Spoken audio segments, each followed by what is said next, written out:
Hello friends. आज हम लोग देखने वाले हैं आईसीएससी के सेमेस्टर 2 का स्पेसिमेन पेपर कंप्यूटर एप्लीकेशंस का। और ये जो स्पेसिमेन पेपर है ना, इसको देखने से पहले हम तुमको एक बात बताना चाहते हैं कि जो सेमेस्टर 1 का स्पेसिमेन पेपर आया था, अगर उसको तुम देखे होगे सेमेस्टर 1 के एग्जाम को देने से पहले, तो तुमको पता होगा कि काफ़ी क्वेश्चन जो है सेमेस्टर 1 का कंप्यूटर एप्लीकेशंस का, वो मिलता जुलता सा आया था, है ना। जो स्पेसिमेन पेपर में आया हुआ है लगभग उसी से लिंक, मतलब एक अच्छा गेस लगाया जा सकता था स्पेसिमेन पेपर को देख के। तो इस बार का भी जो स्पेसिमेन पेपर है ना, उसको देख के अगर उसका क्वेश्चन को देखो और एनालाइज कर लो थोड़ा बहुत ना, तो तुम गेस कर सकते हो कि तुम्हारा क्वेश्चन क्या आने वाला है सेमेस्टर 2 में। ऐसे ही गेस करता हुआ वीडियो भी हम बनाए थे सेमेस्टर 1 के टाइम, है ना। मैराथन बनाए थे जिसमें हम कहीं ना कहीं वो सारा पोर्शन को कवर करने का कोशिश किए थे जो कि तुम्हारे सेमेस्टर 1 में क्वेश्चन पूछा जा सकता है। 1 घंटे का एक वीडियो था। तो इस बार भी हो सकता है मैराथन बनाए। और फिलहाल तो अभी हम लोग स्पेसिमेन पेपर को देखने वाले हैं। और इस स्पेसिमेन पेपर को देखते समय हो सकता है किसी किसी को स्ट्रिंग्स एरिया भी क्लियर ही नहीं हो और वो स्पेसिमेन पेपर को देख रहा है। तो ठीक है, एक आइडिया लेने के लिए तुम देख सकते हो। बट आई विल सजेस्ट कि अगर तुम इससे पहले के वीडियोस, मतलब हम वीडियोस बनाए हेलो वर्ल्ड से लेके, मतलब स्ट्रिंग्स एरेज और इन सब पे एकदम बेसिक से हेलो वर्ल्ड से स्टार्ट करते हुए वीडियोस बनाए। और उन वीडियोस का इन टोटल, मतलब सारे वीडियोस को अगर मिला लोगे तो उनका टाइम लगभग 5.5 घंटा आएगा। मतलब एक एक करके वीडियोस देखते जाओगे तो 5.5 घंटा के अंदर तुम्हारा वीडियो, सारा वीडियोस देख लोगे, सब कुछ समझ आ चुका होगा। तो आई प्रेफर कि अगर तुमको नहीं आ रहा है कोई भी एरे स्ट्रिंग, या फिर इन टोटल तुमको कंप्यूटर ही लग रहा है कि अरे यार ये कैसे होगा, या फिर एज टाइम है और रिवीजन करना एक बहुत ही अच्छा से थॉरो रिवीजन, तो तुम उन वीडियोस को जाके देख सकते हो। प्लेलिस्ट भी बना हुआ है तो प्लेलिस्ट से देख सकते हो। और अगर चैनल के वीडियोस सेक्शन में जाके देखना चाहते हो, जो भी तुमको आराम लगे, playlist will be a better suggestion, like better recommendation जो हम तुमको कर सकते हैं। अब चलो स्टार्ट करते हैं ना, सेक्शन ए, जो कि स्पेसिमेन पेपर का अपना है। तो इसका पहला क्वेश्चन है, when primitive data type is converted to its corresponding object of its class it is called as. तो ये हम रैपर क्लास वाले वीडियो में करवाए हैं। इसका आंसर होगा बॉक्सिंग। ठीक है, बॉक्सिंग या ऑटो बॉक्सिंग इसका आंसर हो सकता था, लेकिन तुमको ऑप्शन दिया हुआ बॉक्सिंग, तो ये बॉक्सिंग सही हो गया। ठीक है, अनबॉक्सिंग जस्ट उसका उल्टा है। अनबॉक्सिंग में हम लोग क्या करते हैं, ऑब्जेक्ट को प्रिमिटिव डेटा टाइप में बदलते हैं। ठीक है, तो ये रैपर क्लासेस का ही पार्ट है। जैसे इंट प्रिमिटिव डेटा टाइप हो गया इंट, और उसका ऑब्जेक्ट बनाते हैं फिर इंटीजर क्लास का यूज करते हुए। ठीक है, तो हम प्रोग्राम भी इसमें बताए हुए हैं, ऐसे प्रोग्राम आएगा नहीं, लेकिन समझाने के लिए हम तुमको रैपर क्लास वाले में बताएं कि कैसे किया जाता है ये सब, बॉक्सिंग और अनबॉक्सिंग। तो इसका आंसर बॉक्सिंग होगा। अब सेकेंड वाला, state the value of Y after the following is executed. तो कैर एक्स, एक्स जो है वो एक कैरेक्टर टाइप का डेटा टाइप है और उसमें स्टोर कर दिया गया है 7, जो कि कैरेक्टर है। ठीक है, फिर y equal to character dot is letter x। तो x में तो 7 स्टोर है ना, x में ये कैरेक्टर स्टोर है। तो पूछ रहा है y में क्या स्टोर कर रहे हैं हम लोग कि कैरेक्टर डॉट इज लेटर। तो ये तो इज लेटर पूछ रहे हैं ना कंप्यूटर से, तो ये तो फंक्शन है, कैरेक्टर फंक्शन का है ना। तो क्या 7 जो है, x के अंदर तो 7 ही स्टोर्ड है ना कैरेक्टर, तो क्या 7 जो है वो एक लेटर है। लेटर तो तुम्हारा ABCDEFGH होता है ना, 7 तो एक डिजिट है। तो कैरेक्टर डॉट इज लेटर, तो भाई लेटर तो नहीं है, 7 इज नॉट अ लेटर। तो y का जो आउटपुट है, y में जो स्टोर होगा वो फॉल्स स्टोर होगा, मतलब y तो फॉल्स हो जाएगा ना। ये जो चीज है कैरेक्टर डॉट इज लेटर, वो तो फॉल्स है ना, क्योंकि 7 एक डिजिट है, लेटर नहीं है। तो आउटपुट तुम्हारा आएगा फॉल्स। और फॉल्स भी जो आएगा ना, उसमें देख लो f जो है वो स्मॉल रहेगा, क्योंकि हम कई स्पेसिमेन पेपर का जो क्वेश्चंस है इस बार का और पिछले बार का भी, उसमें देखें कि कैपिटल और स्मॉल का अंतर करते हुए ना पूछता है। तो ये तुम्हारा जो आउटपुट आएगा ना, उसमें FALSE जो है वो सब का सब स्मॉल लेटर्स में लिखा रहेगा, क्योंकि बुलियन में ऐसे ही एंट्री, मतलब आउटपुट आता है, या फिर हम लोग जब एंट्री भी करते हैं तो इसी टाइप से करते हैं। बुलियन डेटा टाइप को अगर इनिशियलाइज कर रहे हो फॉल्स से या ट्रू से, तो इसी टाइप से किया जाता है। ऐसे इनिशियलाइज ऑटोमेटिकली फॉल्स से किया जाता है बुलियन डेटा टाइप को। तो बस ये फॉल्स है इसका आंसर। उसके बाद हम लोग का थर्ड क्वेश्चन आ गया, give the output of the following string methods. तो क्या दिया हुआ है, मिसिसिपी का इंडेक्स ऑफ एस। तो मिसिसिपी का index of S plus Mississippi का लास्ट इंडेक्स ऑफ आई। ठीक है, लास्ट इंडेक्स ऑफ आई। और तो एस का इंडेक्स तुम्हारा क्या होगा, देखो एम का इंडेक्स तुम्हारा क्या है, एम का इंडेक्स तुम्हारा हो जाएगा 0। ठीक है, आई का फिर इंडेक्स नंबर होगा तुम्हारा 1, फिर एस का जो इंडेक्स नंबर होगा वो क्या होगा 2, एक्चुअली हम इसको एक काम करते हैं, तुमको एक हम बना भी रखे हैं, उसमें दिखा देते हैं। देखो मिसिसिपी का ये वाला पार्ट देख सकते हो, है ना, ये जो नीचे लिखा हुआ है ना, तो ये नंबरिंग किया हुआ है, तो एस का पहला इंडेक्स ऑफ एस लिखा हुआ है ना, यहाँ देखो, यहाँ दिखा देते हैं मिसिसिपी का इंडेक्स ऑफ एस। तो इंडेक्स ऑफ एस में अपना क्या है, इंडेक्स ऑफ एस जो पहला एस आ रहा है मिसिसिपी का, उसका इंडेक्स है 2, और फिर ऐड करना है इस 2 में क्या हमको, लास्ट इंडेक्स ऑफ आई। तो लास्ट इंडेक्स ऑफ आई, तो ये है ना, आई का दो आई बहुत बड़ा आ रहा है, एक 4 में भी एक 1 में भी, लेकिन लास्ट इंडेक्स ऑफ आई तुम्हारा 10 है, और इंडेक्स ऑफ एस तुम्हारा 2 आएगा, जो कि पहला ही देगा, क्योंकि इंडेक्स पहला सबसे पहला वाला कहीं दे देता है। तो एस के लिए 2 हो गया और आई के लिए हम लोग का 10 हो गया, क्योंकि आई का अपने को लास्ट पूछ रहा था, इसलिए पीछे से हम लोग किए तो 10 आया, या मतलब सबसे ज़्यादा 10। और एस का हम लोग स्टार्ट वाला दिए, क्योंकि सिर्फ इंडेक्स ऑफ पूछा था, तो इंडेक्स ऑफ मतलब स्टार्ट का ही होता है, ठीक है ना। तो चलो ये समझ गए, तो ये इसका आउटपुट क्या आ जाएगा, 2 आ जाएगा, है ना, कि इसका इंडेक्स नंबर 2 है। इंडेक्स हम लोग जीरो से मार्क करता है कंप्यूटर, है ना, 0 1 2 3 इस टाइप से मार्क करता है, तो ये इसका आउटपुट आएगा तुम्हारा 2, और इस वाले का आउटपुट जो मिसिसिपी डॉट लास्ट इंडेक्स है, उसका आउटपुट तुम्हारा आ जाएगा 10। तो 2 + 10 कितना हो जाएगा, 12 हो जाएगा, जो कि तुम्हारे ऑप्शन में भी है, तो 12 तुम्हारा आंसर हो गया, ठीक है। उसके बाद पूछ रहा है corresponding wrapper class of int data type, fourth question. Wrapper class पूछ रहा है इंट डेटा टाइप का, तो इंट का जो रैपर क्लास होता है ना, वो इंटीजर होता है, ठीक है, और वो इंटीजर जो है उसमें आई कैपिटल होता है, ये डी ऑप्शन तुम्हारा होगा, ये हम तुमको रैपर क्लास वाले वीडियो में इसको भी देख सकते हो, इंटीजर आई कैपिटल होता है और फिर NTGR जो है वो छोटा होता है। तो ये सब ऑप्शन, ये कैपिटल और स्मॉल का जो अंतर कर रहा है ना ICSE, ऐसा ऑप्शन अजीब सा देना, तो ये अच्छा है, लेकिन बस ये चीज़ देख लेना, इसलिए हम फॉल्स का भी तुमको बताए, तो इसलिए डी याद रखना। इंटीजर रैपर क्लास एक्चुअली हमेशा ऐसे ही लिखा जाता है, पहला लेटर कैपिटल रहता है, बाकी का स्मॉल। फिफ्थ क्वेश्चन में आता है variable that is declared within the body of a method is termed as.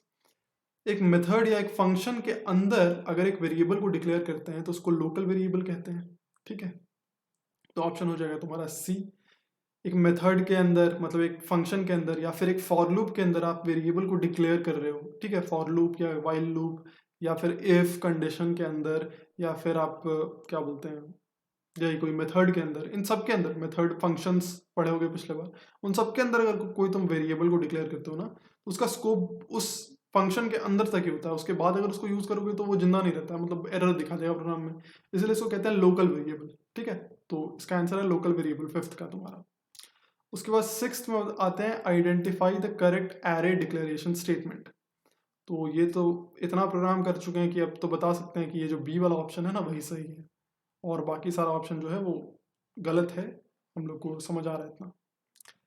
Seventh, a variable that is bounded to the object itself is called as instance variable. अब ये instance variable, अगर कोई वो programme मेरा देखा हुआ है जो हम इंस्टेंस वेरिएबल को समझाते हुए बताए थे, है ना, तब तुमको ये जो चीज़ है ना कि बाउंडेड, ये बाउंडेड शब्द से, और वो जो प्रोग्राम है जिसमें हम तुमको बता रहे थे कि जो तुम्हारा क्लास वेरिएबल है वो मतलब बाउंडेड नहीं रहता है। क्लास वेरिएबल जो है वो जैसे ही एक ऑब्जेक्ट में चेंजेस आता है, कोई एक ऑब्जेक्ट या कोई एक ऑब्जेक्ट का मैसेंजर बताया अपने वीडियो में, तो जब भी कोई एक मैसेंजर में चेंज होता है तो सारे मैसेंजर्स में रिफ्लेक्ट कर जाता है वो चेंज, किसी भी वेरिएबल में का जो वैल्यू है अगर चेंज होता है एक ऑब्जेक्ट के लिए या एक मैसेंजर के लिए, तो वो मैसेंजर जो है वो सारे मैसेंजर्स को बता देता है या फैल जाता है वो बात इंस्टेंटली, अगर वो क्लास वेरिएबल है तो, ठीक है। लेकिन इंस्टेंस वेरिएबल अलग अलग ऑब्जेक्ट के लिए अलग अलग हो सकता है, ठीक है। तो बाउंडेड है ना वेरिएबल जो है, इंस्टेंस वेरिएबल वो बाउंडेड है ऑब्जेक्ट से, ठीक है, क्योंकि एक ऑब्जेक्ट का अलग हो सकता है, वही इंस्टेंस वेरिएबल में जो वैल्यू स्टोर्ड है वो एक ऑब्जेक्ट के लिए अलग हो सकता है, दूसरे ऑब्जेक्ट के लिए अलग हो सकता है, तीसरे ऑब्जेक्ट के लिए अलग हो सकता है। तो उसका जो बाउंड है वो बाउंडेड है ना ऑब्जेक्ट से। अगर प्रोग्राम देखोगे और वो वीडियो देखोगे तो ये तुम क्वेश्चन आराम से आंसर कर सकते थे। फिर एट्थ है the access modifier that gives most accessibility, पता नहीं एक्सेसिबिलिटी पढ़ते हैं कि असेसिबिलिटी पढ़ते हैं, जो भी होगा कमेंट सेक्शन में हमको बता देना, है ना। एक्सेसिबिलिटी पढ़ते हैं तो 1 लिख देना, जो कुछ भी बता देना, है ना। तो अब इसका आंसर तो पब्लिक हो गया ना, क्योंकि एक्सेसिबिलिटी जो होता है, जो असेस मॉडिफायर होता है, तो सबसे पब्लिक जो होता है, बताया था ना, पब्लिक पोस्ट, प्राइवेट पोस्ट, और क्या बोलते हैं तुम्हारा, only with friends, protected like only with friends type समझ सकते हो उसको। और पैकेज तो इसमें अलग ही ऑप्शन आ गया है। तो सबसे ज्यादा असेसिबिलिटी मतलब सबसे ज्यादा कौन देख सकता है ना, असेस मतलब विजिबल, तो प्राइवेट पोस्ट को ज्यादा लोग देखता है कि पब्लिक पोस्ट को, कि जो ओनली विथ फ्रेंड्स वाला पोस्ट है। तो ऑब्वियस सा बात है कि पब्लिक वाले को। और हम लोग का में पोस्ट का बात नहीं हो रहा है ना, फेसबुक पोस्ट का बात नहीं हो रहा है, लेकिन हम लोग में फंक्शंस का या फिर क्लासेस का बात हो रहा है, जिसमें ये मॉडिफायर को लगाया गया है। तो जब समझाए थे तो याद आ रहा होगा इन सब बातों से कि किस तरीके से, है ना, वीडियो देखोगे तो। उसके बाद 9th क्वेश्चन है, give the output of the following code. तो इसका आउटपुट देना है। तो स्ट्रिंग ए में हम लोग स्टोर कर दिए 26.0, तो ये एक स्ट्रिंग है अभी, है ना, 26.0 अभी स्ट्रिंग है हम लोग का। और 74.0 जो बी है वो भी स्ट्रिंग है। और फिर हम लोग डबल डॉट पार्सर डबल लगा रहे हैं, तो सी में स्टोर तुम्हारा क्या हो जाएगा कि डबल, सी में डबल डेटा टाइप स्टोर होगा, जिसका वैल्यू हो जाएगा 26.0, क्योंकि हम लोग डबल डॉट पार्सर डबल क्या करता है, स्ट्रिंग को डबल में बदल देता है। तो इसके अंदर जो चीज़ है वो डबल में बदलने लायक है, 26.0 जो है उसको तो डबल में बदला जा सकता है ना। तो सी में स्टोर हो जाएगा 26.0, डी में स्टोर हो जाएगा 74.0, और ये दोनों डबल डेटा टाइप है, सी और डी। तो जब सी प्लस डी करेंगे तो डबल और डबल का, है ना, दो डबल डेटा टाइप का अगर को ऐड करोगे तो तुमको सम ना मिलेगा, ठीक है, सम मिल जाएगा। तो इसका आउटपुट तुम्हारा हो जाएगा 100.26 और 74 को ऐड करेंगे तो क्या आएगा, 100.0 ही आएगा ना, और पॉइंट पॉइंट है तो इसलिए पॉइंट में आउटपुट आएगा, तो 0.0 आएगा, क्योंकि ये डबल डेटा टाइप को ऐड कर रहे हैं। तो इसका आंसर हो जाएगा सी। अब आते हैं हम लोग 10th क्वेश्चन में। तो wrapper classes are available in कौन सा पैकेज। तो रैपर क्लास जो है ना वो java.lang पैकेज में अवेलेबल है। ऐसे भी तुम्हारा अधिकतर चीज़ है ना, जो कि यूटिल में तुम्हारा स्कैनर है, ठीक है, यूटिल में तुम्हारा स्कैनर है, आईओ में तुम्हारा इनपुट स्ट्रीम रीडर और बफर्ड रीडर है, और उसके अलावा जितना भी चीज़ तुम पढ़ते हो लगभग लगभग सब तो लैंग ही पैकेज में है। इंट, फ्लोट, डबल जो भी है, रैपर क्लास, ये वो, दिस दैट, सब कुछ जो है वो तुम्हारा लैंग पैकेज में ही है। यूटिल में मात्र स्कैनर है, और आईओ में input stream reader, buffered reader, ये सब चीज़ है। तो ऐसे गेस करना आसान था इसको, है ना, लैंग। तो ये भी हो गया। तो 10 क्वेश्चन जो था ऑब्जेक्टिव का वो हम लोग सॉल्व कर लिए। अब आते हैं सेक्शन बी में। तो सेक्शन बी का पहला क्वेश्चन तुमको देख रहे हो कि क्या दिया हुआ है, एरे से क्वेश्चन है। तो define a class to declare an integer array. एक इंटीजर का एरे बनाना है जिसका साइज n रखना है, and accept the element into the अरे।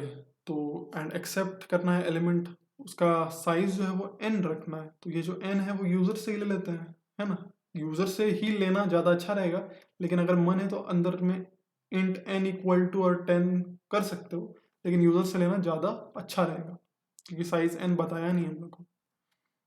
और फिर बोल रहा है एक्सेप्ट करना एलिमेंट्स। तो जब साइज n है तो n एलिमेंट्स को हम लोग को यूजर से चाहिए होगा। फिर क्या है, search for an element input by the user. फिर यूजर एक और एलिमेंट एंटर करेगा तभी तो सर्च कर सकता है ना, तो फिर यूजर से एक इनपुट लेना है, और लीनियर सर्च के टेक्निक से हम लोग को क्या करना है, display the element if it is found, otherwise display no message, display the message no such element. तो अपने को करना क्या है समझ रहे होगे ना, एंड एलिमेंट्स पहले यूजर से लेना है, फिर यूजर से एक सर्च एलिमेंट लेना है, और फिर लीनियर सर्च टेक्निक जो एरे में हम लोग पढ़े हैं उसका यूज करते हुए देखना है कि वो जो एलिमेंट है वो प्रेजेंट है या नहीं, और अगर प्रेजेंट है तो उसको डिस्प्ले कर दीजिए, और अगर नहीं प्रेजेंट है तो आप डिस्प्ले कर दीजिए नो सच एलिमेंट, ठीक है। तो ये कहीं ना कहीं तुम्हारा हम कॉन्टैक्ट्स ऐप का हेल्प लेते हुए तुमको बताए थे, कॉन्टैक्ट्स ऐप में ऐसा होता है वगैरह वगैरह करते हुए बताए थे, तुमको याद होगा। अब आ जाते हैं हम लोग इस प्रोग्राम का, जो हम लोग का प्रोग्राम का आंसर है ना। तो आंसर तुम्हारा लगभग कुछ ऐसा दिखेगा। तो देखो हम लोग को बोला है ना कि n इंटीजर्स, प्रोग्राम पहले समझेगी नहीं क्वेश्चन क्या था कि आप n नंबर्स ले लीजिए, मतलब हो सकता है इस n को मान लो एक बार के लिए 10, ठीक है, एक बार के लिए लिखेंगे हम लोग एनी प्रोग्राम में। 10 नंबर यूजर एंटर करेगा, मान लो अपना मार्क्स एंटर कर रहा है यूजर जो सब्जेक्ट में लाया है ना, तो 93, 94, 97 इस टाइप से कुछ भी मार्क्स एंटर करेगा। फिर एंड में जब वो 10 नंबर एंटर कर चुका होगा, या n नंबर जो वो एंटर करना चाहता है वो कर चुका होगा, उसके बाद हम लोग क्या करेंगे, हम लोग यूजर से पूछेंगे कि आपको कौन सा एलिमेंट सर्च करना है।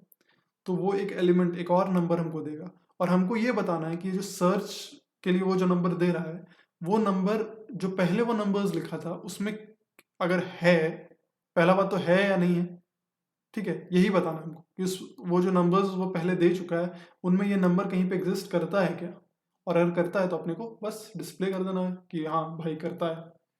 और इसमें ये लीनियर सर्च के टेक्निक से करना है। मतलब इसमें क्या है, लीनियर सर्च में आपको सॉर्टेड एलिमेंट नहीं चाहिए होता, मतलब असेंडिंग डिसेंडिंग ऑर्डर कोई मैटर नहीं करता।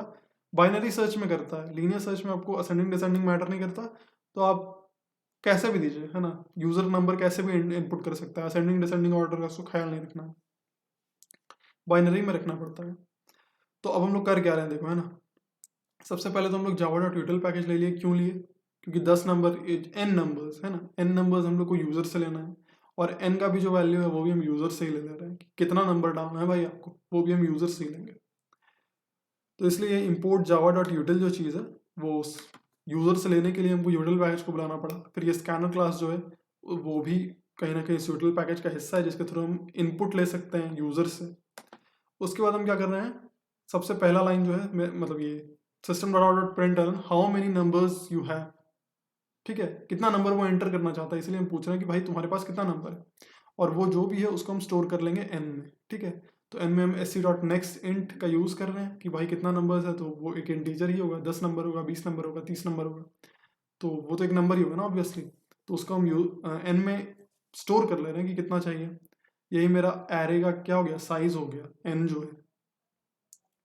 फिर वो जो नंबर्स एंटर करेगा ना, उसके लिए हम ये नंबर वाला एरे बनाए, और एरे का जो डिक्लेरेशन होता है जिसका साइज एन है ना, साइज इसका एन है, तो इसलिए ब्रैकेट के अंदर एन लिख दिए। तो ये मेरा एरे का डिक्लेरेशन हो गया। उसके बाद क्या है, उसके बाद क्या कर रहे हैं हम, ये एरे को डिक्लेयर तो कर दिया। ये डिक्लेयर करने के बाद हमको सारा जो इसमें नंबर्स है, जो एन नंबर्स है, वो तो यूजर से चाहिए ना, तो उसके लिए ये लिखा हुआ है। सबसे पहले सिस्टम डॉट प्रिंटलन कर दिया कि एंटर द नंबर्स, जितना भी नंबर्स है आपके पास, जो भी नंबर्स हैं एन नंबर्स, उनको एंटर कीजिए। और फिर वो एंट्री को हम इस तरीके से ले लिए, फॉर लूप चलाए, और ये तरीका है एंट्री लेने का, ठीक है। ऑलरेडी बहुत सारे एरेज का वीडियो बना चुके हैं, तो वो तो क्लियर हो चुका होगा।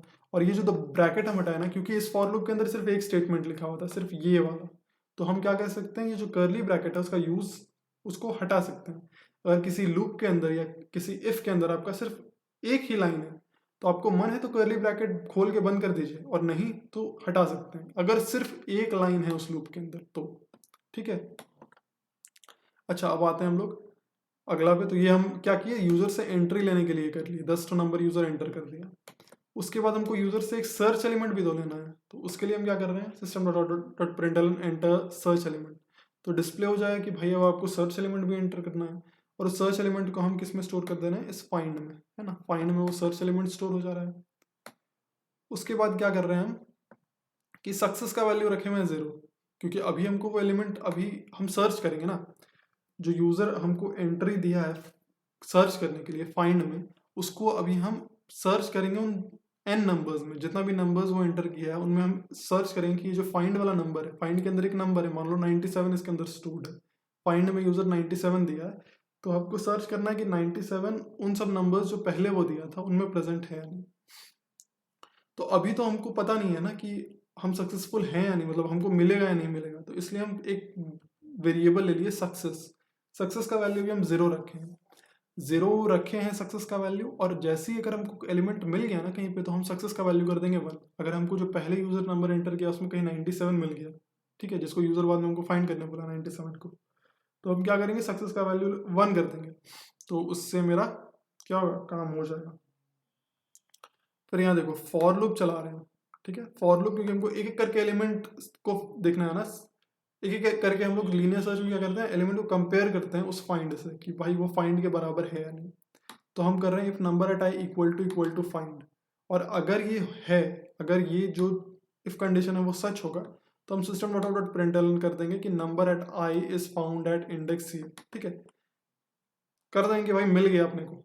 ये अच्छा तरीका होता है SOPLN कर देना कि अपने को नंबर मिल गया। तुम सिर्फ नंबर एट आई भी प्रिंट कर सकते थे, क्योंकि तुम्हारे प्रोग्राम में लिखा होता है कि आपको बस नंबर डिस्प्ले करना है, लेकिन इतना कर दोगे तो प्रोग्राम मतलब खुश हो जाएगा एग्जामिनर कि बच्चे को आता है ज़्यादा, उसके मतलब सही है इतना करना, है ना, ज़्यादा अच्छा है। फिर हम लोग उस समय सक्सेस का वैल्यू 1 कर दे रहे हैं, क्योंकि अब अपने को मिल गया ना। फॉर लूप से क्या होता है, एक एक करके वैल्यूज आते जाएगा, ठीक है। देखो हम इन सब प्रोग्राम को लीनियर सर्च को एक्सप्लेन कर चुके हैं। लीनियर सर्च एरे इन 1.1 शॉर्ट करके एक वीडियो है, उसमें ये सब कुछ एक्सप्लेन किया हुआ है लीनियर सर्च, तो तुम इस प्रोग्राम को समझ सकते हो वहाँ से। और फिर हम बस यहाँ पे क्या करने वाले हैं ना, जो जितना भी प्रोग्राम्स हम बताने वाले हैं उसको थोड़ा सा फास्ट मोड में बताने वाले हैं, क्योंकि हम एक्सपेक्ट कर रहे हैं कि तुम उन सब वीडियोस को देख के आ रहे हो, तो तुमको पता है कि लीनियर सर्च कैसे किया जाता है।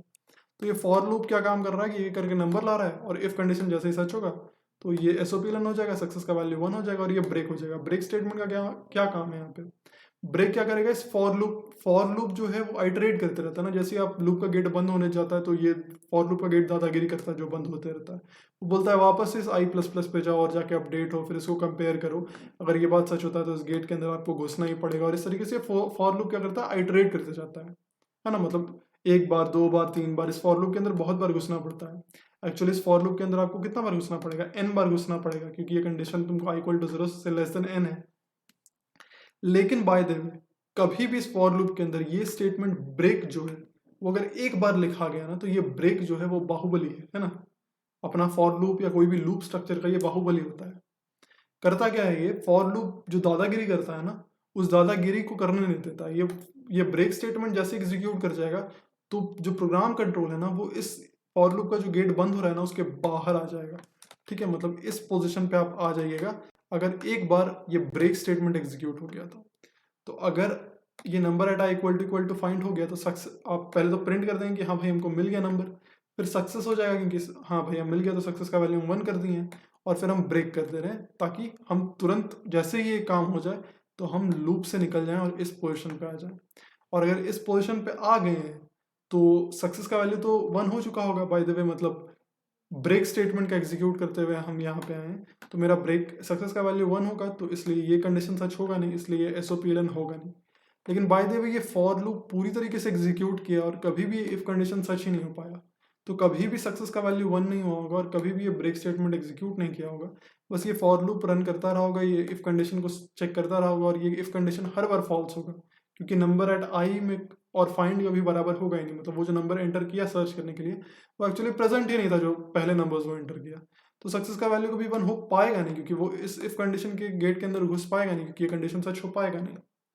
तो इफ का सक्सेस का वैल्यू जो है वो हमेशा 0 ही रहेगा, जो कि उसका इनिशियल वैल्यू था। तो इसलिए जब फॉर लूप के बाहर आएगा तो हम कर देंगे इफ सक्सेस इक्वल टू 0। अगर अभी तक सक्सेस का वैल्यू 0 ही है तो आप प्रिंट कर दीजिए नो सच एलिमेंट, जो कि हम लोग को क्वेश्चन में बोला गया था प्रिंट करने। ठीक है, नो सच एलिमेंट। और इस तरीके से जो हम लोग का ये प्रोग्राम है लीनियर सर्च का वो काम कर जाएगा। ठीक है, ये प्रोग्राम तुम देख सकते हो, मैंने तो उसका स्क्रीनशॉट खींच सकते हो। तो यही था। अब आ जाते हैं हम लोग सेकंड क्वेश्चन पे, जो कि है question 3। Define a class to declare, वो समझ आया होगा ना, उसको हम वॉइड में स्ट्रिंग आर्गुमेंट्स करके तुमको नहीं दिखा रहे, मतलब रन करके नहीं दिखा रहे हैं, विश्वास कर लो मेरा, है ना। इतना प्रोग्राम्स लिखवा चुके हैं, पढ़ा चुके हैं तुमको, इतना तो विश्वास कर लो, रन करने में टाइम जाएगा, है ना। विश्वास करो वो सही काम करेगा। विश्वास तो कर लोगे लेकिन समझ नहीं आएगा ना, मतलब फीलिंग नहीं आएगा थोड़ा। चलो इसको रन ही कर लेते हैं, कई लोग को फीलिंग नहीं आएगा।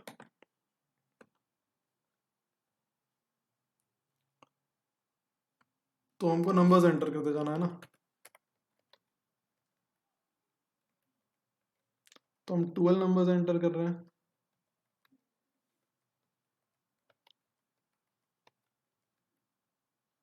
एंटर सर्च एलिमेंट में हम 6 एंटर कर दे रहे हैं, नहीं 6 नहीं 67 एंटर कर देते हैं, तो 67 एक्चुअली प्रेजेंट है इसलिए 67 को एंटर करते हैं। तो हमको दिखा दिया कि सर्च एलिमेंट, हाँ देखो 67 इज फाउंडेड इंडेक्स 2। तो ये तुम्हारा समझ आया होगा तुमको कि हाँ ये प्रोग्राम तो वर्क कर रहा है भाई, तो बस यही करना था अपने को, प्रोग्राम काम भी कर रहा है। अब आते हैं ये वाले क्वेश्चन पे। तो इसमें क्या कह रहा है कि define a class to declare a character array, है ना। इस बार कैरेक्टर का एरे बनाना है, पिछले बार इंटीजर का बनाए थे, इस बार कैरेक्टर का बनाना है। और इस बार अच्छा काम किया कि बता दिया कि साइज जो है वो 10 रहेगा, चलो अच्छा बात है। इस बार n यूजर से नहीं लेना पड़ेगा अपने को, बस साइज 10 है तो 10 डाल देंगे डायरेक्ट। और फिर कह रहा है accept the character into the array, तो एरे में ही लेंगे, ठीक है भाई 10 तो है ले लेंगे एरे में, बता चुके हैं पहले, वही वाला बात क्यों बोल रहे हैं। एक्सेप्ट करना है और उसके बाद क्या करना है, परफॉर्म करना है क्या काम, तो count the number of upper case letters in the array and print, मतलब जो भी कैपिटल लेटर्स होगा ना उसको काउंट करना है एरे में and जितना भी कैपिटल लेटर्स होगा उसको काउंट कर देना है और प्रिंट कर देना है। और फिर सेकंड काम बोल रहा है count the number of vowels in the array and print. तो चलो हो जाएगा, दोनों काम हो जाएगा, आसान है। वॉवेल्स है ना, हम लोग फ्रीक्वेंसी निकालना तो सीखे ही थे, फ्रीक्वेंसी वाला प्रोग्राम देखे ही होगे तुम। तो अब 10 कैरेक्टर्स लेना है। कैरेक्टर्स मतलब समझते हो ना, ए बी सी डी 1 2 3 @ ये सब क्या कैरेक्टर्स है ना, छोटा छोटा कैरेक्टर्स। मतलब एक कैरेक्टर्स जानते हो ना, है ना। वर्ड हो गया तुम्हारा पब्लिक, लेकिन पी तुम्हारा कैरेक्टर हो गया, ठीक है, यू कैरेक्टर हो गया। तो अब हम लोग करना क्या था, 10 तो कैरेक्टर लेना था यूजर से। तो इसलिए इस यूटिल क्लास को बुलाएं, है ना, यूटिल क्लास, ताकि हम लोग रन टाइम पे यूजर से एंट्री ले पाए। और फिर क्लास का हम कोई भी नाम दे सकते थे, दे दिए। उसके बाद पब्लिक स्टैटिक वॉइड में नहीं है तो समझ रहे होगे। फिर ये स्कैनर क्लास का हम ऑब्जेक्ट डिक्लेयर करते हैं रामू, है ना। लोग एससी करते हैं, हम रामू करते हैं, क्योंकि जो ऑब्जेक्ट होता है वो उसका मैसेंजर मानते हैं, अपना बुलाने के लिए जो काम करता है ना वो मानते हैं, तो इसलिए हम उसका नाम रामू देते हैं।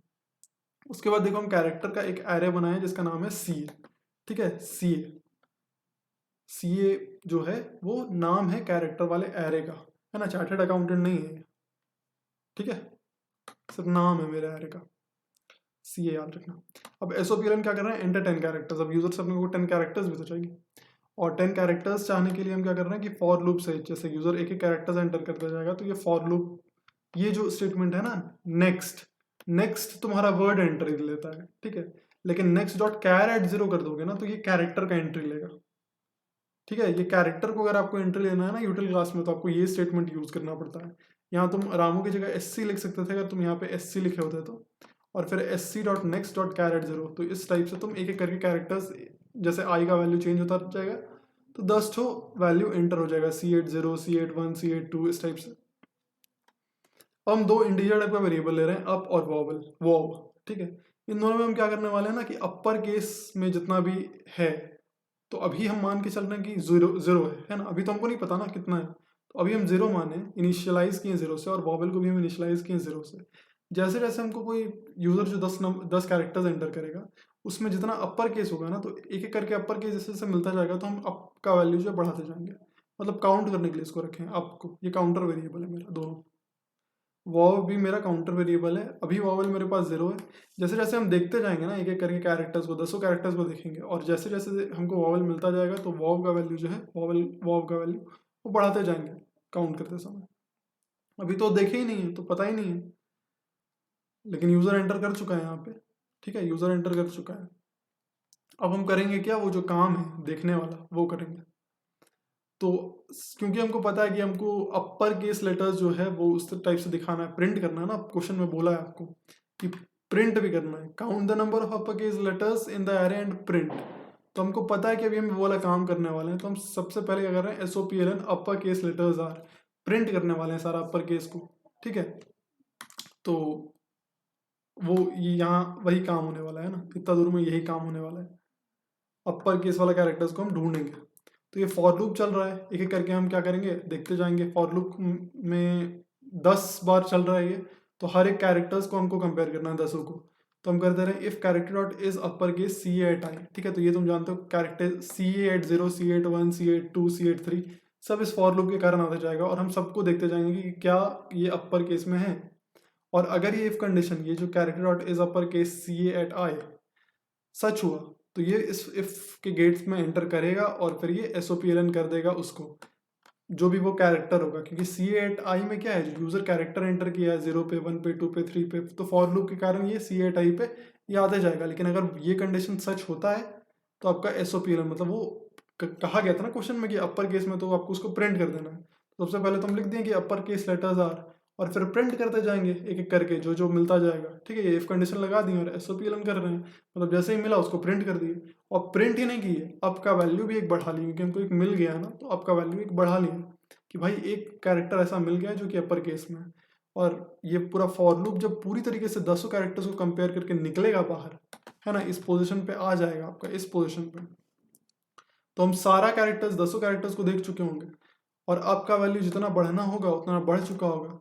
तो अब जाके हम क्या कर रहे हैं, SOPLN कर दे रहे हैं total upper case letters are, ठीक है, लेटर्स आर या कैरेक्टर्स आर जो भी करना है कर दो, और फिर प्लस अप, है ना, जो वैल्यू मिला हमको।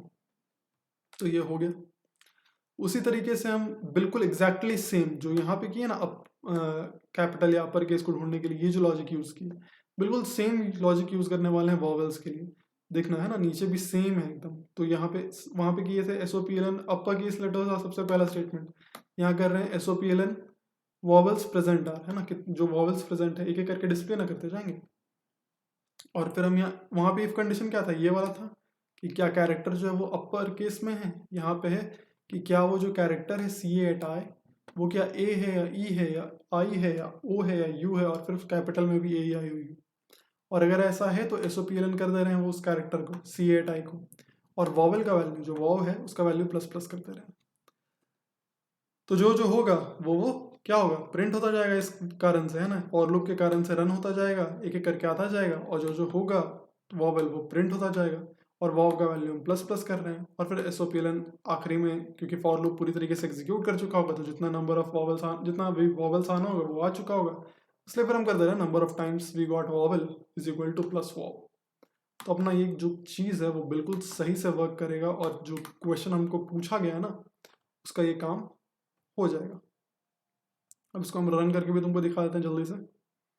10 कैरेक्टर्स एंटर करना है हमको।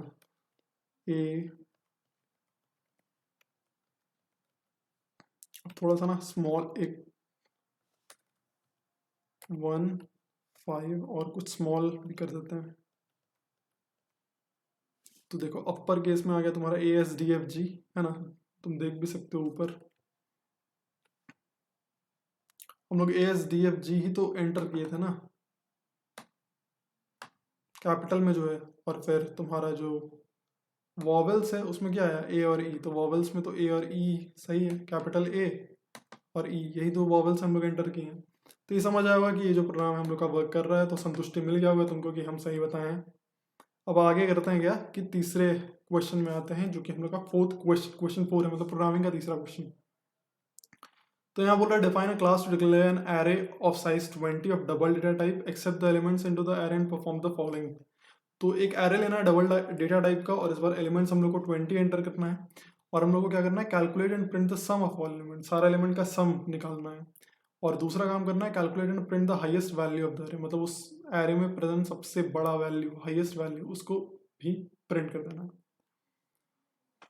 तो इसमें देखो हम लोग यूटिल क्लास को बुलाएं, किस लिए बुलाएं पता है, क्योंकि 20 नंबर यूजर्स ही तो लेना है, और क्योंकि 20 नंबर अपने को पता है तो यहाँ पे सीधा जब एरे को डिक्लेयर कर रहे थे तो 20 रख दिए। उसके बाद ये तो तुम्हारा हो गया क्या, एरे में नंबर ले रहे हैं यूजर से, तो नेक्स्ट डबल फंक्शन का यूज कर रहे हैं स्कैनर क्लास का। ये जो फॉर लूप में जो कर्ली ब्रैकेट ऑन मतलब खोले और बंद किए, इसको तुम हटा भी सकते हो, क्योंकि इस फॉर लूप के अंदर क्या है, एक ही लाइन है, इसलिए हटा सकते हो। तो अब आते हैं हम लोग क्या, अच्छा फॉर लूप के अंदर एक ही लाइन है, मतलब ये सेमीकोलन भी एक ही बार आना चाहिए ना, ऐसा नहीं कि दो तीन लाइन को एक साथ लिख दो और बोलो कि एक ही लाइन लिखे हैं, वैसा नहीं होगा ना। फॉर लूप के अंदर बस एक ही लाइन होना चाहिए, मतलब एक ही सेमीकोलन, ये वाला सेमीकोलन एक ही बार आना चाहिए, तभी वो एक लाइन हुआ, ठीक है। तो चलो ये फॉर लूप तो हम लोग किस लिए ले रहे हैं, ताकि एक एक करके 20 नंबर यूजर एंटर कर ले। अब उसके बाद आते हैं सम निकालने पे। तो सम निकालने का तुम्हारा लॉजिक ये है, हम क्या किए, सम का इनिशियल वैल्यू 0.00 ले लिया, उसके बाद 20 नंबर जो आएगा उसको sum is equal to sum plus number है टाइप फॉर लूप के थ्रू ये काम कर दिया। तुमको समझ आ ही रहा होगा, सम का वैल्यू अपडेट होते जा रहा है इस वाले से, sum is equal to sum plus sum का new value is equal to sum plus number at I, है ना, मतलब सम का ये पुराना वैल्यू, सम का नया value is equal to sum का नया पुराना value plus number at I. और ये फॉर लूप जैसे काम करेगा, ट्राई रन करोगे इक्वल टू 0 होगा, तो sum is equal to 0 plus number at 0। तो सम का वैल्यू नंबर एट 0 हो चुका होगा, मतलब जो नंबर एट 0 होगा वही सम होगा। फिर आई का वैल्यू जब आइटरेट करके आई प्लस प्लस होगा, तो sum is equal to sum, मतलब number at 0 plus number at 1 हो जाएगा, फिर number at 0 plus number at 1 plus number at 2 हो जाएगा। तो इस तरीके से ये काम करेगा, है ना, सम, ये समझ रहे हो तुम फॉर लूप। और फिर आखिरी में हम लोग SOPLN कर दे रहे हैं सम को, ठीक है। अगर अभी नहीं समझ आ रहा ना ये सब चीज़, तो मेरा जो पुराना वीडियोज़ है ना एरे पे वो देख लेना, क्योंकि उसमें हम पूरा एक्सप्लेन किए हैं। अब उसी चीज़ को अगर हम एक्सप्लेन करेंगे स्पेसिमेन पेपर में, तो एक तो टाइम भी लगेगा, और जो लोग देखे हुए हैं, जो लोग जानते हैं, उन सब देख चुके हैं वो वीडियोस और वो कॉन्सेप्ट को समझ चुके हैं, तो उनको थोड़ा बोरियत भी लगेगा कि यार जो चीज़ समझा हुआ है वही चीज़ फिर से समझा रहे हो, तो क्या मतलब, है ना। तो इसलिए आई प्रेफर, अगर नहीं समझ आ रहा है ना तो पुराने वीडियोस को देख के आओ, तो मज़ा आएगा देखने में। फिर यहाँ पे double highest is equal to number at 0। और एक और बात, जब वीडियोस देखोगे ना उधर का बेसिक से देख रहे हो अगर तो क्या करना ना, कोई चीज़ को स्किप मत करना, क्योंकि हम मेरा आदत है कि हम जब प्रोग्राम बताते रहते हैं तो अगर कोई चीज़ हमको दिखता है, कोई कॉन्सेप्ट भी दिखता है, तो हम प्रोग्रामिंग को बताते बताते में ही कॉन्सेप्ट भी बता देते हैं। तो हो सकता है कि तुमको ऐसा लगे बाद में कि यार ये चीज़ तो बताया नहीं भैया, लेकिन तुम एक्चुअली उसको स्किप कर गए होगे। देखो 6 घंटा ना, 6 घंटा में वो सारा वीडियोस तुम देख सकते हो, और तुम्हारा पूरा जो कॉन्सेप्ट है, जो पूरा कंप्यूटर का जो सेमेस्टर 2 का सिलेबस है वो तुम्हारा कवर हो जाएगा। तो ये 6 घंटा दे दो यार, 6 घंटा देख लो वीडियो को आराम से। हम तो यही बोलेंगे, अगर नहीं समझ आ रहा कंप्यूटर, अगर दिक्कत लग रहा है, और अगर वेल एंड गुड है, अगर तुमको सब समझ आ रहा है तो कोई दिक्कत नहीं है, तो जाने दो वीडियोस को। फिर ये हाईएस्ट नंबर निकालने का लॉजिक देख लो। हाईएस्ट में हम क्या कर रहे हैं, पहले नंबर एट 0 स्टोर कर दे रहे हैं, और फिर एक फॉर लूप चला रहे हैं। फॉर लूप में क्या कर रहे हैं, नंबर एट आई को वो जो हाईएस्ट है ना उससे कंपेयर कर रहे हैं। और अगर नंबर एट आई कोई भी नंबर ऐसा मिल जाता है हमको जो कि हाईएस्ट से बड़ा है, तो हम हाईएस्ट में वो वाला नंबर स्टोर कर दे रहे हैं। और इस तरीके से मेरा ये जो प्रोग्राम है वो हाईएस्ट में कहीं ना कहीं जो सबसे बड़ा नंबर है ना उसको स्टोर कर देगा। इनिशियली हमको कोई ना कोई नंबर तो हाईएस्ट में स्टोर करना था, मान लेते हैं कि नंबर एट 0 हाईएस्ट था। उसके बाद एक एक नंबर को देखते जा रहे हैं और देखते जा रहे हैं, और जैसे ही हमको एक ऐसा नंबर मिल रहा है जो कि जो मेरा पहले से जो एज्यूम्ड नंबर था उससे बड़ा है ना, तो हम हाईएस्ट में उसको स्टोर कर दे रहे हैं। फिर आगे का नंबर देख रहे हैं, अगर देख रहे हैं कि अब जो नंबर मिल रहा है वो अभी जो हाईएस्ट में नंबर स्टोर्ड है उससे ज़्यादा है, तो हम क्या कर रहे हैं कि अब हाईएस्ट का वैल्यू फिर से बदल दे रहे हैं, जो अभी मिला है नया नंबर उसको रख दे रहे हैं। तो इस तरीके से हाईएस्ट में वो वैल्यू आ जाएगा जो कि एक्चुअली में उन 20 में हाईएस्ट है, तो हाईएस्ट में उसको स्टोर कर देंगे, एंड में इसको पीएलएन कर देंगे कि भाई यही हाईएस्ट है, तो अपना काम हो जाएगा। अब इसमें 20 नंबर एंटर करना है, वो भी डबल टाइप का, तो हम इसको एंटर नहीं करते हैं फिलहाल। विश्वास कर लो कि ये प्रोग्राम जो है वो सही है, तो रन नहीं कर रहे इसको फिलहाल। अब हम लोग ये करते हैं क्वेश्चन 5, ठीक है। तो क्वेश्चन 5 में अपने को क्या दिया हुआ है,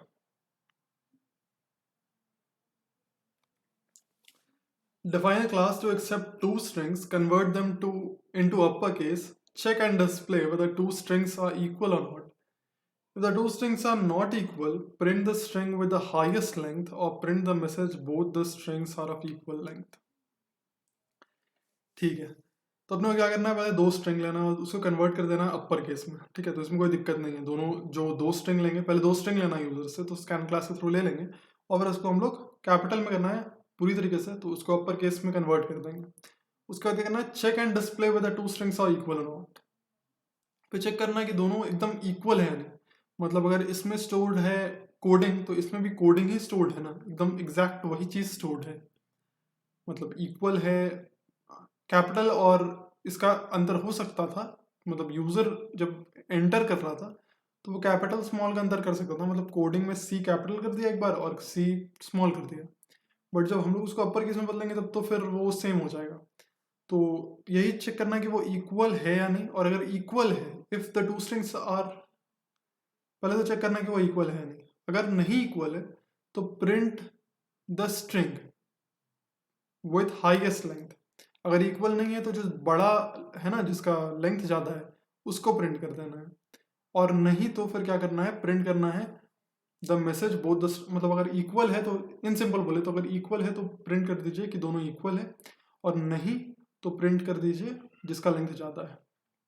तो इस पे एक प्रोग्राम लिखा हुआ है ना, तो यूटिल क्लास हम लोग लिए, और उसके बाद क्या किए, स्ट्रिंग s1 लिए, s1 is equal to Ramu dot next line, है ना, रामू मेरा ऑब्जेक्ट था, तो हम s1 में क्या स्टोर कर दिए ना, रामू डॉट नेक्स्ट लाइन, मतलब ले लिए एक यूजर से पहला जो स्ट्रिंग लेना था ना वो मेरा s1 हो गया, यूजर से जो दूसरा स्ट्रिंग लेना था वो मेरा s2 हो गया। एंटर टू स्ट्रिंग्स बोले थे, s1 और s2 में उसको स्टोर कर लिया। फिर हम ये कर सकते थे कि s1 is equal to s1 dot to upper case, लेकिन हम क्या किए ना, स्ट्रिंग s1u, ठीक है, ज़्यादा अच्छा होता अगर हम लोग कर देते हैं s1 इज इक्वल टू, क्योंकि कन्वर्ट करने बोल रहा है ना, तो यही काम कर देते हैं, s1 is equal to s1 dot to upper case, s1 को ही हम बदल दे रहे हैं उसके अपर केस में, और फिर s1 डॉट तो s1 को भी अपर केस में बदल दिया है ना, s1 अब उसका अपर केस हो चुका है, और s2 जो है वो उसका अपर केस हो चुका है। हम s1u भी कर सकते थे, उसमें कोई दिक्कत नहीं था, s1u एक नया हम डिक्लेयर करके उसको उसमें अपर केस वाला चीज़ को स्टोर कर लेते थे। वो भी बिल्कुल सही था, ठीक है। तो एक काम करते हैं, वही रहने देते हैं, क्यों इतना माथा है। तो S1 U में उसका अपर केस स्टोर कर लिया, S2 U में उसका अपर केस स्टोर कर लिया। उसके बाद कर क्या रहे हैं कि if S1U dot equals S2U, तो हमको क्या करना है, SOPLN कर देते हैं both the strings are equal, और ये भी कर देते हैं कि both the strings are of equal lengths, ठीक है। ये स्टेटमेंट भी हम लोग प्रिंट कर देते हैं। प्रिंट करने अपना क्या जा रहा है ना, शायद बोला है क्या है, क्यों किए हैं ऐसा।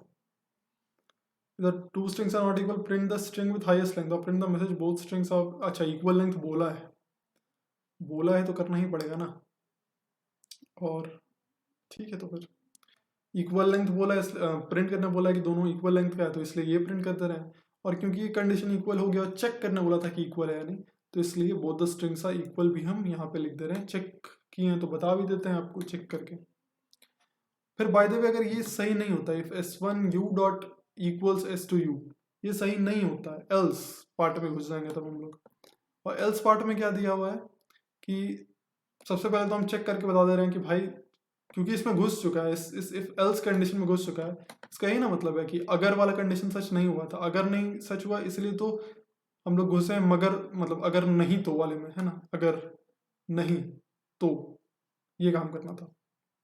तो S1 और S2U इक्वल तो नहीं है, तो इसलिए सबसे पहले SOPLN कर दे रहे हैं कि भाई दोनों स्ट्रिंग जो है वो आपका इक्वल तो नहीं है, इतना तो हम बता सकते हैं, तो ये बता दिए। और फिर अगर इफ S1 का लेंथ अगर S2 के लेंथ से बड़ा है, ठीक है, S1 का लेंथ अगर बड़ा है तो हमको S1 को प्रिंट कर देना है, और नहीं तो S2 का ही लेंथ बड़ा होगा तो S2 को प्रिंट कर देना है, ठीक है। चलो ठीक है, कर देंगे प्रिंट। लेकिन अगर S1 और S2 का लेंथ बराबर हो गया तो क्या करेंगे भाई, है। ये भी तो हो सकता है ना कि S1 इक्वल नहीं है S2 के, लेंथ का तो शुरू में बात नहीं किया है लोग, इक्वल और नॉट, ठीक है। तो अगर लेंथ बराबर हो गया तो क्या करेंगे, बराबर का लोग बात ही नहीं किया, क्वेश्चन में बताया ही नहीं गया है कि बराबर अगर होगा तो आपको क्या करना है, तो ऐसे ही रहने देते हैं। लेकिन एक केस अभी मन में आया कि S1 और S2 का लेंथ अगर बराबर है, S1 S2 के बराबर नहीं है लेकिन दोनों का लेंथ बराबर है, तो क्या करेगा प्रोग्राम, मतलब प्रोग्राम क्या करेगा तब। तो चलो छोड़ो, उस केस को हम लोग को बताया ही नहीं गया कि क्या करना है, तो हम लोग लिख भी नहीं सकते ना कि क्या करना है। तो ये प्रोग्राम होगा कि अगर लेंथ S1 का बड़ा है तो आप S1 को प्रिंट कर दीजिए, नहीं तो S2 को प्रिंट कर दीजिए, काम खत्म, ठीक है। ओके, अब हम क्या करने वाले हैं ना, अगले क्वेश्चन में जाने वाले हैं। तुम और अच्छा प्रोग्राम लिख सकते थे, एल्सिफ, मतलब जो क्वेश्चन था उसके हिसाब से तो यही होना चाहिए।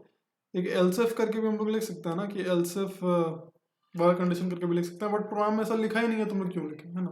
प्रोग्राम जो आपका लिखा हुआ रहेगा वही ना लिखेंगे, जो क्वेश्चन दिया रहेगा वही ना उसका प्रोग्राम लिखेंगे। एक पर्टिकुलर केस को क्वेश्चनर सोचा ही नहीं शायद, या पता नहीं, तो रहने दो उसको, है ना। हम चाहते तो उस प्रोग्राम को थोड़ा और अच्छा बना सकते थे, बट आई लीव इट, है ना। 10 में 10 आना है ना, अपना नंबर 10 में 10 आएगा, उसको कोई टेंशन नहीं है। वो प्रोग्राम लिख देना, 10 में 10 आ जाएगा, लेकिन वैसा क्वेश्चन तो आएगा नहीं, तुम्हारा थोड़ा डिफरेंट क्वेश्चन आएगा, बट समझ गए होगे प्रोग्राम का logic. Question 6. Define a class to accept a string, convert it into lowercase, and check whether the string is palindrome or not. वाह, मतलब पैलिंड्रोम है ना, एकदम एकदम स्टैंडर्ड क्वेश्चन पूछ दिया आपसे कि पैलिंड्रोम है या नहीं। अच्छा, इसको हम लोग रन नहीं किए थे, रन करके भी देख सकते हो, है ना। और इस पर हम वापस से आएंगे एक बार। अच्छा, पैलिंड्रोम का करते हैं। तो पैलिंड्रोम हम लोग बोल रहा है कि यूजर से ले लीजिए, आप कोई भी स्ट्रिंग ले लीजिए, एक वर्ड ले लीजिए, और उसके बाद चेक की उसको लोअर केस में बदल देना है। तो ये देखो, हम यूजर से एक वर्ड ले लिए, स्ट्रिंग एस में स्टोर कर दिए, और इसको फिर लोअर केस में बदल दिए। और फिर क्या करेंगे, इसका रिवर्स करेंगे ना, तभी तो देखेंगे पैलिंड्रोम है या नहीं। पैलिंड्रोम मतलब क्या होता है, जैसे कि एक शब्द है ना, देखो ये शब्द जो है, ठीक है, अरोड़ा का अगर उल्टा करोगे तो वो भी तो अरोड़ा ही आएगा ना। पीछे से पढ़ोगे ARORA तो भी अरोड़ा है, और आगे से पढ़ोगे तो भी ARORA तो भी अरोड़ा है। तो ये जो चीज़ हुआ ना, वो पैलिंड्रोम हो गया। तो सबसे पहले अगर यूजर हमको कोई वर्ड दिया है तो पहले हमको उसका रिवर्स करना पड़ेगा, ठीक है। जैसे मान लो हमको यूज़र जो है वो कोडिंग ये लेटर दे दिया, कोडिंग वर्ड दे दिया कोडिंग, तो अपने को उसका रिवर्स करना पड़ेगा, तो उसका रिवर्स हो जाएगा ग्नीडॉक। और फिर हम कंपेयर करेंगे कि क्या ग्नीडॉक और कोडिंग बिल्कुल एग्जैक्टली सेम है, तो एक्चुअली में सेम नहीं होगा। तो इसलिए ये जो कोडिंग वर्ड है ना वो एक पैलिंड्रोम वर्ड नहीं हुआ। लेकिन वहीं अरोड़ा अगर हमको यूज़र दे दे तो अरोड़ा तो एक पैलिंड्रोम है, क्योंकि इसको आगे से पढ़िए चाहे पीछे से पढ़िए बात तो वही है ना। अभी एक बहुत ही अच्छा पैलिंड्रोम नहीं लेकिन बड़ा ही अच्छा भी जो करंट अफेयर्स के मतलब जो अभी न्यूज़ में चल रहा है, अटल एक हम पोस्ट देखे थे अटल बिहारी वाजपेयी को भारत रत्न मिला था, और लता अटल का अगर तुम जस्ट ऑपोजिट कर दोगे तो आ जाएगा लता, और उनको भी भारत रत्न मिला है। तो अटल और लता, तो ये पैलिंड्रोम नहीं है बट एक लोग कैसा सा काम करते रहते हैं, तो इसीलिए पैलिंड्रोम टाइप का चीज है, क्योंकि लोग ऐसा ऐसा जो शब्द के साथ खेलते हैं ना वो लोग ये सब काम करते रहते हैं, तो न्यूज़पेपर वाले भी करते रहते हैं। तो हम लोग करने क्या वाले हैं कि एस में क्या करना है, एस में जो यूजर दिया उसको ही हम लोग लोअर केस में कर दिए। रिवर्स हम लोग अभी खाली है, क्योंकि रिवर्स में अभी कुछ नहीं है, रिवर्स में हम लोग स्टोर करेंगे इसका उल्टा धीरे धीरे। और सी एच में अभी हम लोग इनिशियलाइज किए उसको ब्लैंक से, सी एच एक कैरेक्टर टाइप का वेरिएबल लिए हैं, ये करके कैरेक्टर एक्सट्रैक्ट होता जाएगा। स्ट्रिंग के प्रोग्रामिंग में ये होता है ना कि फॉर लूप चलाते हैं, अक्सर ये होता है कि फॉर लूप चलाते हैं और सी एच में जो है एस डॉट कैरेट आई, मतलब एक एक करके कैरेक्टर आते जाता है मेरे पास, पहले सी आएगा फिर वो आएगा फिर डी आएगा, है ना, इस टाइप से मेरे पास कैरेक्टर आता जाएगा। तो रिवर्स में मेरा स्टाइल क्या होगा ना स्टोर करने का, सबसे पहले सी लेंगे, है ना, सबसे पहले यूजर हमको उस कोडिंग का सी लेटर शो करेगा, इस फॉर लूप की वजह से वो सारा काम होगा। तो हम रिवर्स में स्टोर कर देंगे सबसे शुरू में सी, क्योंकि यूज़र हमको सी दिया। उसके बाद हम क्या करेंगे, यूज़र हमको ओ ला के देगा तो हम ओ सी कर देंगे, ठीक है। उल्टा करने के लिए देखो यूज़र ला के एक एक कैरेक्टर देते जा रहा है और हम कैसे रिवर्स का उल्टा करने वाले हैं। तो ये सब हम बता चुके हैं ऑलरेडी, है ना, रिवर्स का वीडियो आ चुका है, देख सकते हो। और ये फॉर लूप में वही कर रहे हैं, C H rev is equal to C H plus rev, है ना। रेव और रेव अगर दूर में है मतलब रिवर्स हो रहा है, अगर rev is equal to rev plus C H कर देते ना तो कोडिंग और रेव में भी कोडिंग आ जाता। लेकिन rev is equal to C H plus rev किए ना, जैसे सबसे पहले तो रेव का वैल्यू खाली था, तो रेव का वैल्यू खाली था तो सबसे पहले रेव में आया सी पहला कैरेक्टर, फिर रेव का वैल्यू सी हो गया, तो अगला रेव का जो नया वैल्यू होगा वो जो नया कैरेक्टर भी आएगा प्लस रेव, तो नया कैरेक्टर तो ओ आएगा, ओ प्लस जो कैरेक्टर रेव का पहला वैल्यू है तो सी, तो ओ सी हो जाएगा, फिर डी ओ सी हो जाएगा, फिर इसी टाइप से होते जाएगा, तो क्या हो जाएगा, ग्नीडॉक हो जाएगा नहीं है। तो इस टाइप से तुम्हारा ये रिवर्स हो रहा है ना, रिवर्स स्टोर हो जाएगा जब ये फॉर लूप पूरी तरीके से रन करेगा, तो तुम्हारा रिवर्स निकल चुका होगा। फिर हम लोग S O P L N कर सकते हैं, रिवर्स इज रेव, लेकिन अपने को ये शायद करने बोला नहीं है, बोला है क्या क्वेश्चन में, देख लेते हैं एक बार। एंड चेक चेक ही तो करना है, तो चेक करना है तो हम लोग को ये तो नहीं पता है कि रिवर्स को प्रिंट भी करना है, तो ये इसको हटा देते हैं, ठीक है। उसके बाद हम लोग को क्या करना है, ये दो सेंटेंस नहीं लिखना है, ये देखो कमेंट लाइन हम ऐड किए, if S dot equals ignore case rev system dot print, अगर जो एस है वो उसके रिवर्स के बराबर होता है जैसा कि अरोड़ा के केस में होगा, तो हम लोग एस ओ पी एन कर देंगे पैरेंट्रोम। और अगर ऐसा नहीं होता, ये इफ कंडीशन अगर वाला कंडीशन सच नहीं होता है, तो हम लोग अगर नहीं तो वाले कंडीशन एल्स में जाएंगे और वो कर देगा S O P L N not palindrome. अच्छा, ये भी एक कमेंट ही लाइन था, है ना, ये कमेंट लाइन था तुमको सिर्फ समझाने के लिए, तो ये कमेंट लाइन तो जानते ही होगे, मतलब इसका कोई यूज़ नहीं है प्रोग्राम में, इसको ऐसे मिटा सकते हो, है ना, इसको भी मिटा सकते हो, लेकिन रहने दो, एक को मिटा दिया, समझ गए होगे तक कि कमेंट लाइन क्या होता है, बस समझाने के लिए होता है। देखो नीचे भी लिखा हुआ है कुछ कमेंट लाइन, तो उसका कोई मतलब नहीं है, ये भी कमेंट लाइन है, ये जो ये वाला लाइन है ना वो भी एक कमेंट लाइन है। तो चलो पैलिंड्रोम तुमको जो प्रोग्राम हम लोग को लिखना था वो हम लोग लिख लिए, इसको रन करके भी दिखा देते हैं। तो एंटर अ वर्ड में हम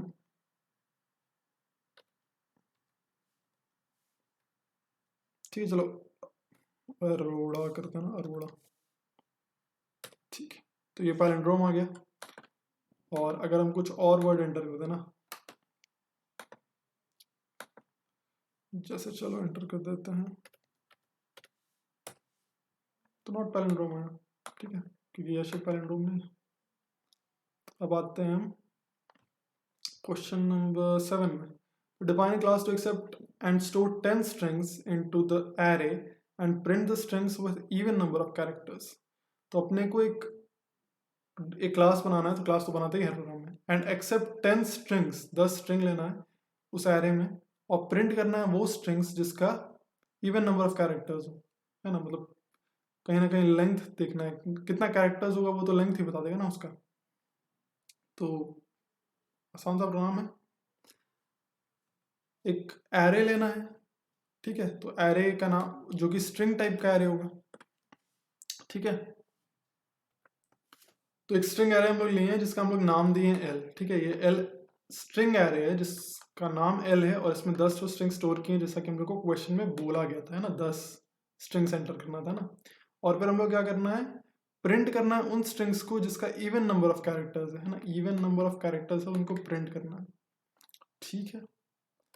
तो सबसे पहले तो एंटर 10 स्ट्रिंग्स कह दिए यूजर को, है ना। ये एल नाम का स्ट्रिंग एरे डिक्लेयर कर चुके हैं और एल में हम क्या कर रहे हैं, 10 ठो जो हमको स्ट्रिंग लेना है उसके लिए हम स्कैनर क्लास के थ्रू से यहाँ से ले रहे हैं, ठीक है। ये प्रिंट इसलिए कर रहे हैं ताकि यूजर को पता चल जाए कि हमको 10 स्ट्रिंग एंट्री करना है। और ये इसलिए कर रहे हैं ताकि स्कैनर क्लास से 1 से लेके 9 0 1 2 3 से लेके 9 तक L at 0 L at 1 L at 2 L at 3 dot dot dot L at 9 तक का जो एंट्री है वो हम लोग यूजर से ले पाए। तो ये हो गया काम। तो इतना तो समझ ही चुके होंगे, भी एरे का इतना प्रोग्राम देखे थे पीछे तो समझ चुके होंगे। उसके बाद क्या कर रहे हैं हम लोग, SOPL strings with even number of characters. हम लोग क्या बोला है कि पहले 10 स्ट्रिंग लीजिए और जो भी इवन नंबर ऑफ कैरेक्टर्स वाला है ना, जिसमें भी इवन नंबर ऑफ कैरेक्टर्स उसको प्रिंट कर दीजिए। तो अभी हम वो वाला काम करने जा रहे हैं, ठीक है। तो इसलिए प्रिंट एसओपीएल कर दे रहे हैं पहले, क्योंकि ये वाला काम करने जा रहे हैं तो इसलिए प्रिंट कर दे रहे हैं कि अब आने वाला है आपके पास इवन नंबर ऑफ कैरेक्टर्स। और इस फॉर लूप में क्या कर रहे हैं, फॉर इंट आई 10 स्ट्रिंग जो होगा वो अंदर जाएगा और अगर उसका जो लेंथ है, ठीक है, लेंथ एक फंक्शन होता है ना li डॉट लेंथ और ब्रैकेट ऐसे खोल बंद, अगर उसका लेंथ जो है वो डिवाइडेड बाई 2 हो जाएगा, ठीक है। जो उस स्ट्रिंग एक एक करके एल एट 0 आएगा, एल एट 0 में कुछ स्टोर्ड होगा जो कि यूजर एंटर करेगा। तो एल एट 0 का जो लेंथ है डॉट लेंथ अगर 2 से कंप्लीटली डिवाइड हो जाता है, मतलब मॉड 2 अगर 0 आ जाता है तो आप उस एल एट आई को, मतलब वो जो स्ट्रिंग है उसको आप प्रिंट कर दीजिए। यही तो काम करना था ना, और तो कुछ करना नहीं था। और एक एक करके इस फॉर लूप के कारण वो 10 स्ट्रिंग आता जाएगा, तो अपना काम जो है वो हो जाएगा इससे। अब एक और बात है ना कि ये मतलब ये जो L at I dot length, तो तुम समझ रहे हो ना कि ये वो स्ट्रिंग, उस जो स्ट्रिंग एक एंटर किया एल एट 0 पे जो स्ट्रिंग स्टोर होगा उसका लेंथ है। और एक और अगर हम एल डॉट लेंथ करते हैं ना, एल डॉट LENGTH, ठीक है, तो इसमें 10 आ जाएगा, इसका आउटपुट 10 आएगा, ठीक है। एल डॉट लेंथ, एल नाम है ना, एरे का नाम एल है, स्ट्रिंग वाले एरे का नाम एल है और एल डॉट लेंथ जो फंक्शन है वो एरे का लेंथ बताएगा। और स्ट्रिंग का अगर लेंथ पता करना है तो हम लोग इस एल डॉट लेंथ के आगे अगर इस, जैसे ये एक स्ट्रिंग वेरिएबल होता तो एस डॉट लेंथ, एस अगर एक स्ट्रिंग वेरिएबल होता तो एस डॉट लेंथ करते हैं और ब्रैकेट लगाते हैं ना बाद में। लेकिन अगर एरे का लेंथ निकालना रहता है तो हम लोग क्या करते हैं, जैसे कोई एरे वेरिएबल है ए और उसका लेंथ निकालना है तो ए डॉट लेंथ और ब्रैकेट नहीं लगाते हैं, खोल बंद नहीं करते हैं ब्रैकेट का। तो एरे का लेंथ का फंक्शन तुमको लिखा हुआ है सिलेबस में, तो मेरा एक गेस है कि ऑब्जेक्टिव में वो क्वेश्चन पूछेगा, इसलिए हम सोचे तुमको एंड में ये भी बता दें। तो एरे का लेंथ वाला पढ़ लेना, इससे तो बहुत कुछ पढ़ना है, एक छोटा सा क्वेश्चन बता के हम क्या करेंगे। लेकिन आई थिंक कि इससे बेस्ड क्वेश्चन आने वाला है सेमेस्टर 2 के एग्जाम में। तो ये जो चीज़ है ना ऑब्जेक्टिव में, ये जो चीज़ है तुम्हारा li डॉट लेंथ, तो ये तो वो जो स्ट्रिंग है उसका लेंथ निकाल रहे हैं हम लोग और मॉड टू इक्वल टू 0 है। और ये ब्रैकेट आ रहा है लेंथ के बाद, तो इसे तुम समझ ही चुके हो कि ये वाला जो चीज़ है ना वो स्ट्रिंग का लेंथ निकाला जा रहा है। तो ये सिंपल सा प्रोग्राम था, समझ चुके हो अभी तक, है ना। इसको रन करके भी दिखा देते हैं, कहाँ चला गया, इवन ऑड, ठीक है। लेकिन 10 स्ट्रिंग्स एंटर करना है, चलो हम छोटा छोटा स्ट्रिंग्स एंटर करेंगे ना, कुछ भी।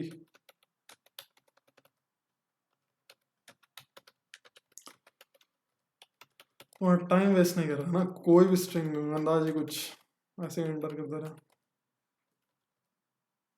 तो string with even number of characters में क्या क्या आ गया, ये देखो ए है ना, क्योंकि 2 है, इसमें 4 है इसका लेंथ। अब इसका लेंथ गिन लेना, इसका लेंथ क्या है, इसका भी लेंथ 4 है, इसका लेंथ 4 है, इसका लेंथ 4 है, इसका लेंथ 2 है। तो जिसका भी इवन था वो लोग आ गया, देखो STD नहीं आया क्योंकि इसका लेंथ 3 हो रहा था। तो अब आई होप कि तुम समझ गए होगे कि ये प्रोग्राम कैसे बनेगा, है ना, और बाकी सब सारा प्रोग्राम भी तुम समझ गए होगे कि कैसा बनेगा। तो हम पूरा स्पेसिमेन पेपर जो है वो डील कर चुके हैं, है ना, पूरा स्पेसिमेन पेपर हम लोग देख चुके हैं। अब बात ये है कि अब थोड़ा सा कुछ जो मैराथन और सेशन आने का चांसेस है कोशिश करेंगे वो भी लाने का, और ये भी कोशिश करेंगे कि एक तुम्हारा स्पेसिमेन पेपर का लाइक एनालिसिस की सेमेस्टर 2 के में कौन कौन सा क्वेश्चन एक्चुअली में आ सकता है ना, किस किस टाइप का क्वेश्चन आ सकता है, इस पेपर का एनालिसिस करते हुए तुमको वो भी एक एनालिसिस टाइप का वीडियो भी आ सकता है चैनल पे, मतलब आएगा ही, ये समझ लो। और अब क्योंकि कंप्यूटर का सिलेबस कंप्लीट हो चुका है तो हो सकता है हम कुछ प्रोग्रामिंग वीडियोस और डालें, जैसे तुम लोग का प्रोग्राम करने का जो प्रोग्रामिंग पार्ट है वो तुम लोग का स्ट्रेंथ बनता जाए और स्ट्रांग होता जाए, तो ऐसा कुछ कुछ डालेंगे। हो सकता है क्लास, उसके बाद हम क्लास 9 एंड क्लास 11, क्योंकि क्लास 11 में तुम लोग जाने वाले हैं और क्लास 9 का ये पोर्शन हमको कवर करना है, तो उस पर हम कंप्यूटर का वीडियोस डालने वाले हैं। और प्लस अगर तुम लोग को कोई सब्जेक्ट है ना, जैसे फिजिक्स या मैथ्स इस टाइप, या हिस्ट्री भी है ना, तो ये सब सब्जेक्ट मेरा इंटरेस्ट का है, फिजिक्स मैथ्स हिस्ट्री, तो इन सब में अगर तुमको माने कि हम वीडियोस बनाएं, है ना, हो सकता है हम बनाएं, तो हो सकता है अगर हम कहीं बनाएंगे तो डिस्क्रिप्शन में, इस वीडियो के डिस्क्रिप्शन में हो सकता है हम चैनल का लिंक डाल दें, तो देखना। मतलब सेमेस्टर 2 के लिए बनाएंगे, सेमेस्टर 2 को कवर करने की कोशिश करेंगे उन सब में। अभी हम फिजिक्स सोच रखे हैं, है ना, लाइक हो सकता है चेंज कर जाए, हिस्ट्री भी सोच रखे विद टाइम, है ना, मैथ सब, ये 3 सब्जेक्ट जो है वो मेरा इंटरेस्ट का है, तो पता नहीं किस पे बनाएंगे। तो ये कंप्यूटर एप्लीकेशन का स्पेसिमेन पेपर तुम देख चुके हो, और जो न्यू चैनल अगर आता है मेरा, क्योंकि कोडिंग इन रांची में तो हम कोडिंग ही रखेंगे, ठीक है, मतलब सिर्फ जावा और कंप्यूटर रिलेटेड, है ना।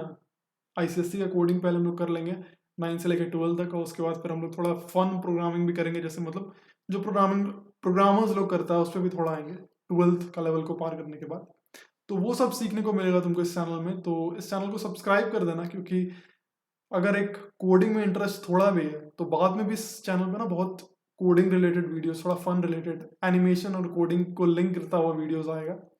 और वीडियो अगर अच्छा लगा हो तो लाइक कर देना, अपने फ्रेंड्स के साथ शेयर कर लेना, और कुछ भी मन में बात हो, कुछ कुछ भी सजेशन देना चाहते हो तो उसको कमेंट सेक्शन में ज़रूर लिखना। हम कमेंट सेक्शन सब अभी तक तो पढ़ रहे हैं, है ना, मतलब सारा ही कमेंट्स पढ़ते हैं काफ़ी, क्योंकि कमेंट्स उतना ज़्यादा वीडियो में आता नहीं है ना, तो क्या करें, अच्छा लगता है ऐसे पढ़ने में तुम लोग कमेंट्स, इसलिए पढ़ लेते हैं। जिस दिन 1000 2000 5000 कमेंट आएगा उस दिन तो सारे कमेंट नहीं पढ़ पाएंगे, but I like reading your comments also, तो कमेंट भी करना वीडियो में अगर कोई बात हो उनमें तो।